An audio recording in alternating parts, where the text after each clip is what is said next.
보다 더 나은 내일을 살아가기 위해서 우선적으로 필요한 것은 자신의 현주소와 현위치를 정확하게 파악하는 것입니다. 하나님은 언제나 우리가 현실에 분명하게 발을 딛고 서서 하나님 주시는 꿈과 비전을 받기를 원하십니다. 우리가 명실상부하게 우리의 현주소를 파악하기를 원하시는 것입니다.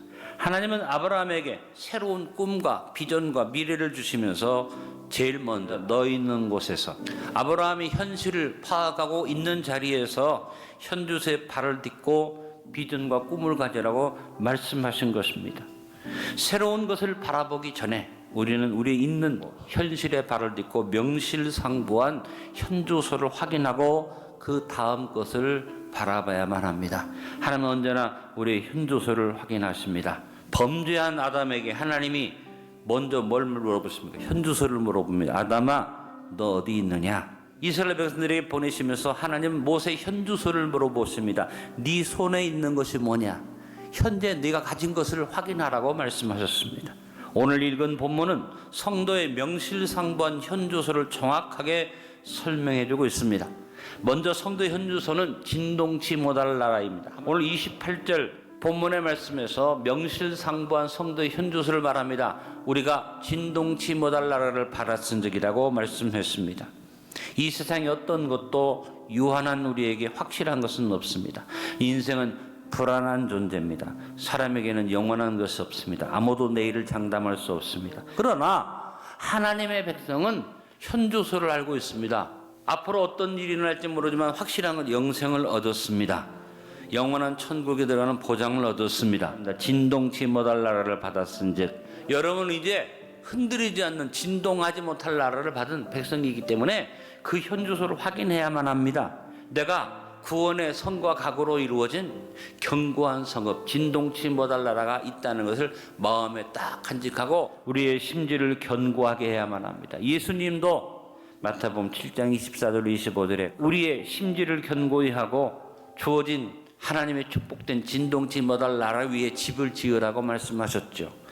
우리의 명실상부한 현주소, 진동치 못할 나라를 받았으니 여러분 반석 위에 집을 짓는 지혜로운 안디옥 성도들로 살아가시길 바랍니다. 2024년 우리의 봄을 시작하면서 앞날에 어떤 일이 다가와도 진동치 못할 나라를 받은 백성이기 때문에 우리는 담대해야만 합니다. 히브리서 10장 35절을 같이 읽어봅니다. 그러므로 너희 담대함을 버리지 말라. 이것이 큰 상을 얻느니라. 두 번째, 성도 현주소는 은혜를 받는 자리입니다. 오늘 28절에 성도의 현주소에 대해서 은혜를 받자 이렇게 말씀했습니다. 우리가 구해야 할 모든 것이 하나님의 은혜 안에 있습니다. 그러므로 어찌하든지 은혜 받기를 사모하고 간구해야만 합니다. 모든 만물이 하나님의 은혜를 누리고 사는데 안타까운 것은 이것을 또 알지 못하고 감사하지 못하고 원망 불평으로 사니까 복을 받을 수 없습니다. 그래서 더 큰 은혜를 누리지 못합니다. 우리는 명실상부하게 언제나 하나님의 은혜를 구하며 살아야만 합니다. 유다서 1장 21절에 하나님의 사랑 안에서 자기를 지키며 영생에 이르도록 우리 주 예수 그리스도의 긍휼을 기다리라 하고 말씀했습니다. 우리는 언제나 하나님의 사랑을 확인하고 감사드리고 언제나 그 사랑을 구하고 영생에 이르도록 명실상부한 긍휼, 은혜를 기다리는 삶을 살아야만 합니다. 우리가 하나님을 변함없이 사랑하고 명실상부하게 은혜를 구하고 은혜를 구하는 현주소를 잃어버리지 아니하면 하나님은 예비한 은혜를 주십니다. 나를 사랑하고 내 중심으로 서서 탐욕적으로 변질되지 말고 언제나 하나님을 사랑하고 그 은혜 감격에서 그 은혜를 구하는 복된 성도로 복된 기도자로 살아갑시다. 세 번째, 성도의 현주소는 경외의 두려움으로 준비된 마음이 성도의 현주소입니다. 오늘 28절에 성도의 현주소에 대해서 경건함과 두려움으로 하나님을 기쁘시게 섬기지니라고 말씀했습니다. 마음은 우리의 복을 담는 그릇과 같습니다. 우리의 마음의 현주소가 명실상부한 경건함과 두려움으로 지켜져야만 합니다. 여기서 말하는 두려움은 공포의 두려움이 아닙니다. 경외의 두려움을 말합니다. 빌립보서 2장 12절에 말합니다. 그러므로 나의 사랑하는 자들아, 너희가 나 있을 때뿐 아니라 더욱 지금 나 없을 때에도 항상 복종하여 두렵고 떨림으로 너희 구원을 이루라.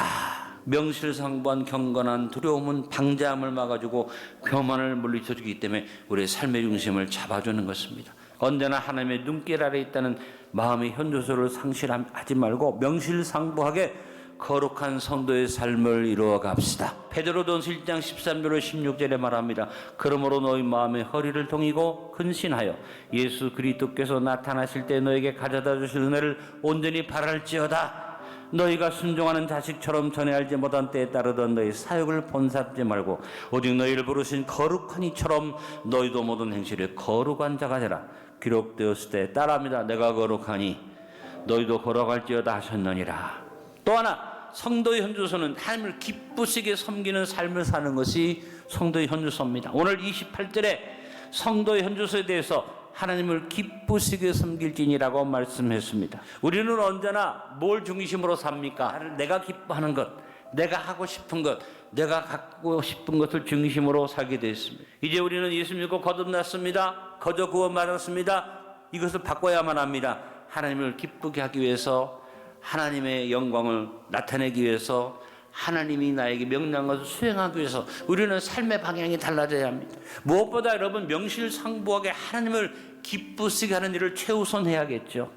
가장 우선적인 걸음은 우리가 하나님의 뜻을 온전하게 분별하고 하나님을 기쁘시게 하는 일을 해야만 합니다. 우리가 믿음을 가질 때 믿음을 통해서 명실상부하게 하나님을 기쁘시게 할 수 있다고 히브리서 11장 6절에 말합니다. 믿음이 없이는 하나님을 기쁘시게 하지 못하나니 하나님께 나아가는 자는 반드시 그가 계신 것과 또한 그가 자기를 찾는 자들에게 상 주시는 이심을 믿어야 할지니라.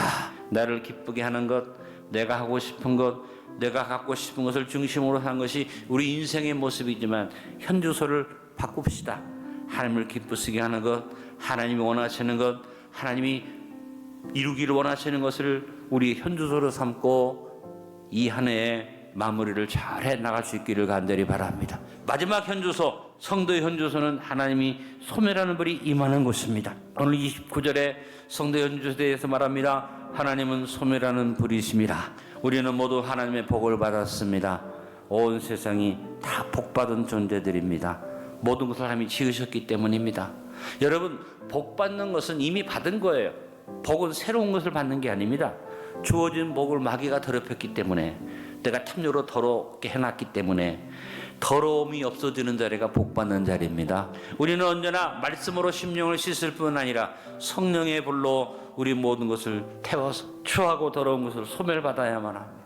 데살로니가서 5장 22절에 악은 모든 모양이라도 버리라. 소멸하는 불 대신하며 성령이 충만하게 임하는 삶을 이루어 현재 있는 자리에서 명실상부하게 이 세상을 거룩하게 변화시키는 성도로 우리 현주소가 항상 성령이 불이 많은 자리가 될 수 있기를 기도해야 할 것입니다. 오늘 말씀의 결론을 맺습니다. 우리의 명실상부한 현주소를 분명하게 확인하고 삽시다. 주님의 은혜를 기념하는 성도는 우리 현주소가 명실상부하게 진동치 못할 나라가 되도록 결단합시다. 우리 현주소가 은혜 받는 자리가 되도록 합시다. 우리 현주소가 경외의 두려움으로 준비된 마음 되게 합시다. 우리 현주소가 하나님을 기쁘시게 하는 삶이 되도록 합시다. 우리 현주소가 소멸하는 불이 임하는 자리가 되도록 성령 충만 받읍시다.